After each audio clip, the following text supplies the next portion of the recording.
Jen Walker with the Alberta Pulse Growers, and today I am pleased to have Brianne Tidemann here with us, and we're going to chat a little bit about weed control, particularly fall weed control in pulses, and some of the innuendos and nuances around that. So before we get rolling into weed control, I'm just going to ask Brianne to introduce herself. Sure. So I'm Brianne Tidemann. I'm a research scientist with Agriculture and Agri-Food Canada based out of Lacombe, Alberta, and my focus is weed science and field agronomy. So Brianne is not new to us. In fact, I met her when she was a grad student and mentoring masters. with Neil Harker. And so she was part of this kind of transition and had the opportunity to mentor with Neil. Yes. And my first introduction to Brianne was over deep fried dill pickles in a very tiny dark pub in Niagara Falls. Niagara Falls. That was during my master's. That's right. So, I have this incredible, happy first memory of Brianne, and we talked about, I think, aqua fitness at the same time. Probably. Sounds right. Anyway, so we are thrilled that you're here, just back from mat leave. Yes. And so we're kind of, putting you to work right away. Yep. Jumping into the deep end. Okay. So based on the time of year it is, yes, we've had this huge open fall. Yes. Lots of opportunity to plan for next year. Yep. And if we're thinking about weed control, and particularly with pulse crops, what's the scoop? Fall versus spring? Is there anything we can do now? What do we need to think about? So definitely, I think one of the things we can look at is setting ourselves up for success. So managing any of those weeds that are still up and growing right now or just starting to come up, whether it's a winter annual or perennial, those are the ones that will often get the jump on the crop next year. And we know pulse crops aren't necessarily the most competitive of crops, so let's try and give them the best chance of success. Let's not let the weeds get that advantage over them before they even pop up. Second thing is, if you can put something down in the fall that's a residual, a lot of the times we'll get more consistent control from a residual herbicide because we have snow melt moisture. So you're not quite so reliant on that spring rain, which may or may not show up. You get that snow melt moisture instead to activate the herbicide. Awesome. So you mentioned annual versus perennial versus winter annual. Yes. And I was walking through a field yesterday scouting, and I found them all. We Of had, course. There was blooming stinkweed. I had a lot of thistle patches, and then some volunteer canola. Of course. Actually. Yep. So I think individually, can we talk about how individually we best control in fall? And then maybe when you have the collective, how do you make a decision? Okay, so if you're dealing with an annual weed, that's typically a spring annual, but has like volunteer canola come off the combine or just something disturbed the seed bank and they started to grow. Less of a concern in a sense for fall control because winter kind of does that for us. They'll freeze, they'll die. When we hit minus 40, they won't survive. So we're not as worried about them from the perspective of them continuing in the spring.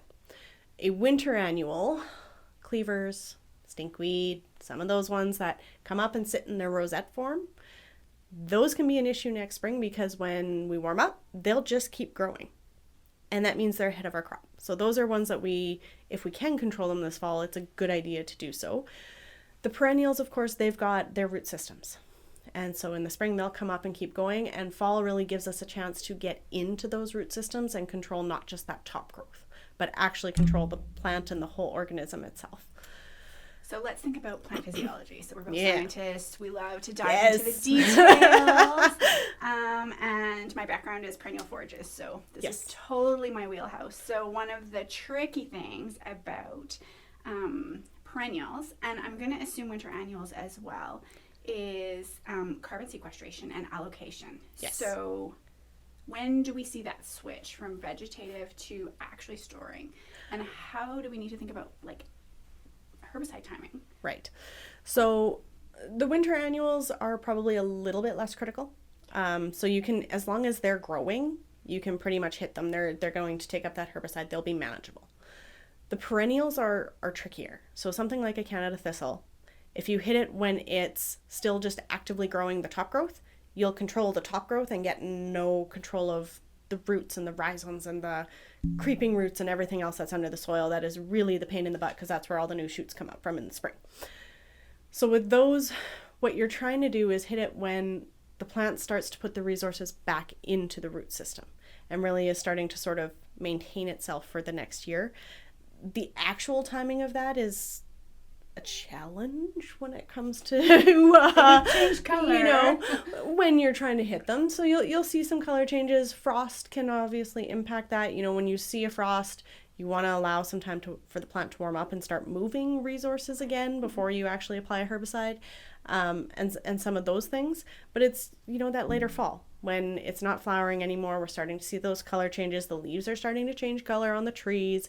That's a good indication that most of the vegetation in the plants are starting to go into sort of that fall-winter mode and starting to put resources down into their roots. And if you use the right kind of herbicide, that means the herbicide will also get down into the roots as well, and that's where you'll actually get control of the larger organism. Okay, so let's talk about the difference between systemic and contact. Yes. So contact herbicides, I mean, we know them, we love them. Those are the ones you want the high water volume for to get better plant coverage and things like that because they control where they hit. A systemic herbicide will actually move through the plant. Now, in the case of trying to get down to the roots, we usually want a product that will move in the phloem because it's moving with the nutrients. Phloem, yeah, okay, nutrients, not the water. Not the water. Water is the xylem and it'll go to the leaf edges. So that's those herbicides, you'll start to see symptomology on the edges of the leaves because that's where the water goes. Whereas phloem systemic herbicide, you'll see symptoms at the meristems first. Okay. Is kind of how you can break them down. But if it's moving with the phloem, then the herbicide moves source to sink. And so in the springtime, your sink is that growing meristem. So that's where it goes. In flowering time, it's going to the flowers, and seed set, it goes to the seeds. That's why we worry about, 30% moisture at pre-harvest and things like that. Where is that sink? With perennials, in the fall, the sink is the roots. They're putting their nutrients down into the roots to survive. And so if you use a phloem systemic herbicide, the herbicide will get in there too. And that's how you get control. Okay, so I'm sitting looking at my blue book. Yep. How do I know? So some of them will actually say that they're systemic or move with the phloem or things like that. The other thing is if they're registered for control of perennials in the fall, and it's not just top growth, because some of them will have the little asterisk or one of a gazillion letters or symbols that says top growth only of thistles, for example. If it doesn't say that, that means it's registered for actual control of the organism. It's probably phloem systemic. So you don't have to know all the science. Okay. It's just if it's on the label for fall control of Canada thistle, you're probably good. Okay. So, yeah. Next question. Okay. Often when we think about fall control, we only think glyphosate. Yes. What are my other options? So honestly, best recommendation there is talk to your agronomist and look at your blue book. There are other products, but it also depends what you're seeding in the spring. You need to look at your recropping restrictions as well. And it depends what your goal is. If your goal is to put down a residual this fall to help control wild oats in the spring, so when you catch those early emerging wild oats, that's going to be a different product potentially than Canada thistle. So it depends what's in your field, what your goal is, and what you're seeding next year too. So what you're telling me is I still have to scout. You still have to scout. Boots in the field. Boots in the field. Scout, scout, scout. Yep. And talk to your agronomist or look at the blue book is really going to be your best bet. Your blue book should be well worn at this time of year. You should have your favorite pages marked and, your best friend ready to sit down for coffee with you and figure it out. So we're talking about fall weed control. Yep. And blue book, scouting, the Yes. importance of all of that. In my head, as a farmer, I have a lot more power with fall weed control, particularly if I'm applying it with a sprayer to do patch management. Yep. Okay. Can we talk about that? Is that an effective way to manage weeds? Are there weeds that will still spread and that's not a good strategy? I mean, if your weeds are primarily in patches in your field and that's where they're coming up in the fall, then it doesn't really make sense to spray the entire field where there's no other weeds growing. So just even from a cost savings perspective, let's do that. From a herbicide resistance selection perspective, let's do that. Okay. Let's only apply it where we need it, type of thing. And I mean, I think it's great if you can do a better tank mix or, use more particular modes of action and only treat a small area. I think that's fantastic, in my opinion. Yeah. Perfect. It may mean a little bit of creativity. Yes. Particularly if you have a patch of winter annuals here and a patch of perennials here, yes. That kind of thing. So this fall in particular, super warm, really open. I haven't even had a killing frost at home. -2 is all I've got. Yep. a lot of moisture deficit Yes. in the soil. Yep. Is that going to change how the weeds are storing carbohydrates for the overwinter? Is it going to change product efficacy? Do we need to actually think about kind of the environmental conditions when we're doing fall weed control? To an extent, yes. But I mean, I think really the key thing to me is, are the weeds growing? And if they are, they've got enough moisture, they've got enough energy reserves that they're still actively growing, they'll take up those products. So if those plants are still growing, you're fine to do an application.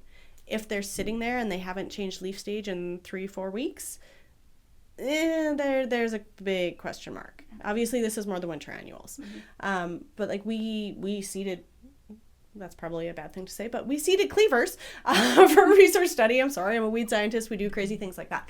Only on the research station, I promise, not in fields.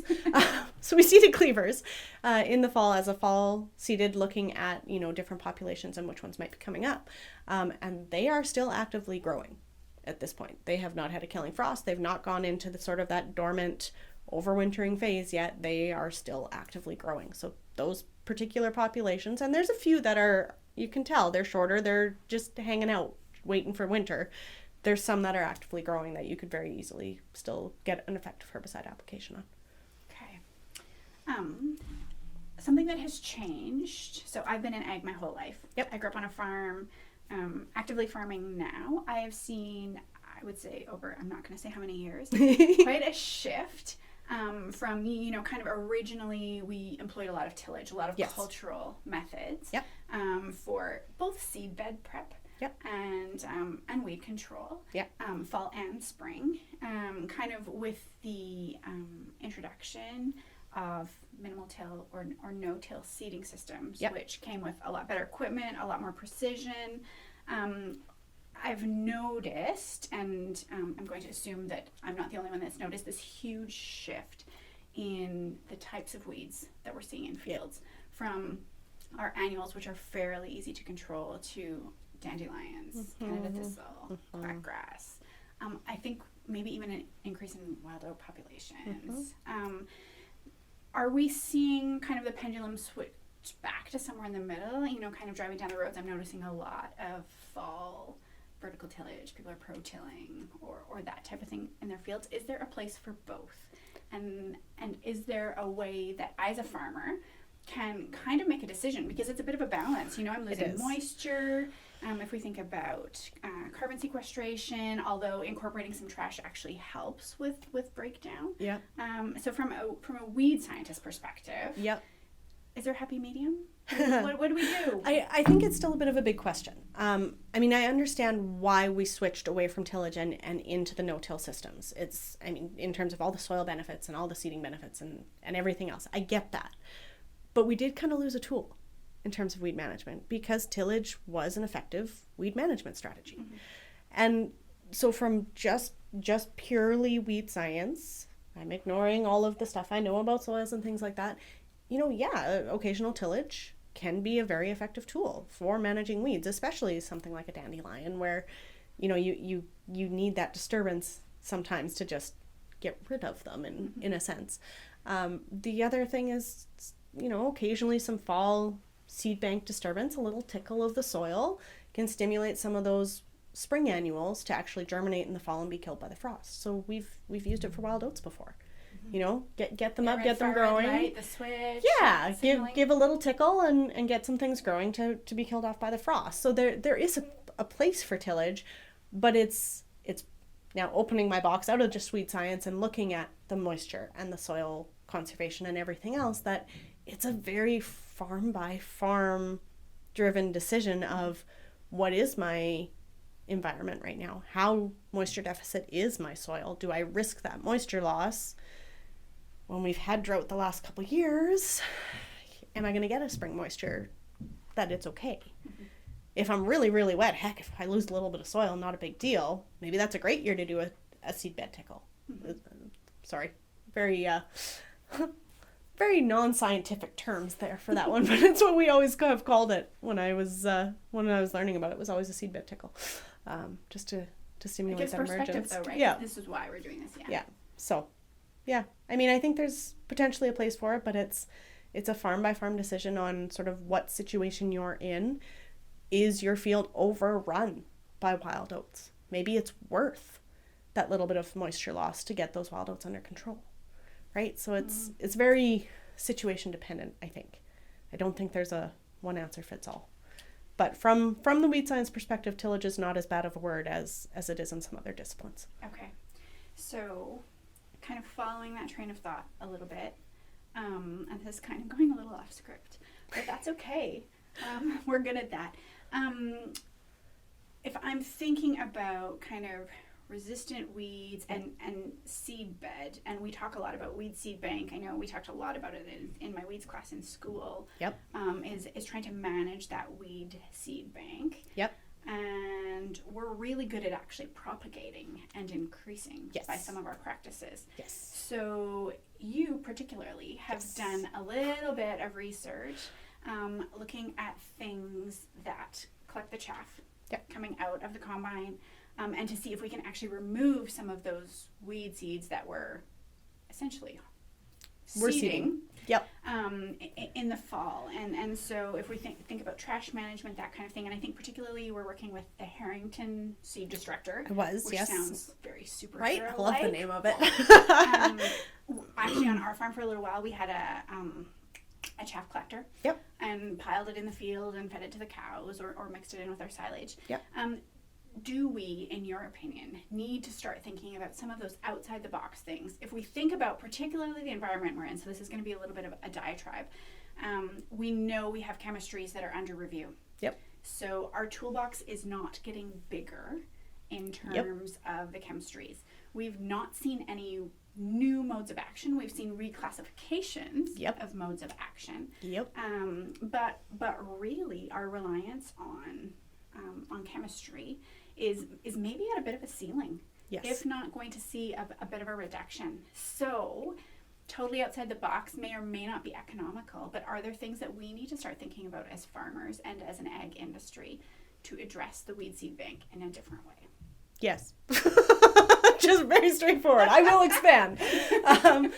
I mean, when Australia started developing the harvest weed seed control methods, the Harrington seed destructor, the chaff lining, the windrow burning, all of those kinds of things, they felt they were up against a wall. So Ray Harrington, who developed the Harrington seed destructor, said, I was at a point I'm just going to interrupt you. What does it do? How does it destroy things? I'll get into it. Okay. I will. I promise. When he invented that, he said he was at the point with annual ryegrass where he had two choices. He could get out of the game, or he could come up with something new, because what he was doing was not working. He had too much resistance. There was no new herbicides coming out. He needed to come up with something new. So what he developed, the Harrington seed destructor, it's a cage mill that the chaff stream comes off the combine, goes into the mill, and it basically pulverizes it. The cage mill was used for crushing gravel. Okay. So big rocks into little rocks into dust. Same thing to the seeds. It turns them into very, very itchy dust if you've worked with it in person like I have. And by crushing those seeds, it renders them non-viable. They can't grow. So there's not actually an addition to the seed bank there. So the Harrington seed destructor, the original unit that I've been working with, the gigantic toe behind elephant that goes behind the combine, that was step one. They've now moved into much more sophisticated versions of those mills. So it still uses the mill technology, but there's three brands of them, a fourth that works on a little bit different technology, where they're built right into the combine. So you don't have this big giant trailer anymore.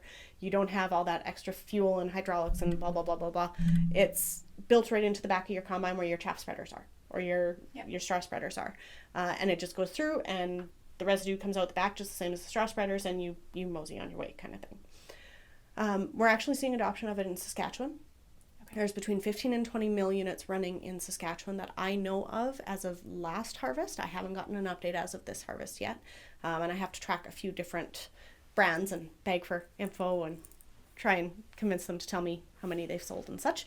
But there is starting to be some adoption of that. And whether, I'm not saying you have to go buy a mill. They're expensive. I know that. They're, in the ballpark of $100,000 to get one on your combine. So they're not cheap. I get that.